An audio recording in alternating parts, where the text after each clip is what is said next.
একটা মহাসাগরের মধ্যে একটা চড়ুই পাখি যে যদি একটু পানি খায়, পানি খাওয়ার পরে ওই চড়ুই পাখির ঠোঁটে যে একটু পানি লেগে থাকে ওইটারে বলে কলি।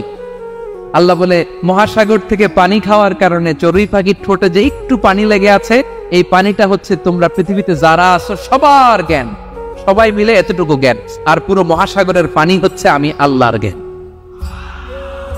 তাহলে আপনার জ্ঞান তো অনেক বেশি।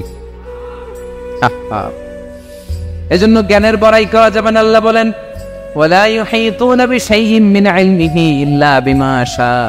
আল্লাহ যতটুকু জানান ততটুকুই আমরা জানি, তিনি যে কত জানেন আমাদের কোনো ধারণা নাই, ঠিক কিনা বলেন? কেউ তার জ্ঞানকে পরিব্যাপ্ত করতে পারে না, পরিবেষ্টন করতে পারে না, তার জ্ঞানে কি আছে কেউ জানতে পারে না ততটুকু ছাড়া যতটুকু তিনি জানান। সুবহানাল্লাহ। নবীরা কি সব জানেন? বিষ্ণু ঈসা ইসলাম সব জানতেন? আল্লাহ তাআলা নবীদেরকে যতটুকু জানান ততটুকুই নবীরা বলেন, ঠিক কিনা?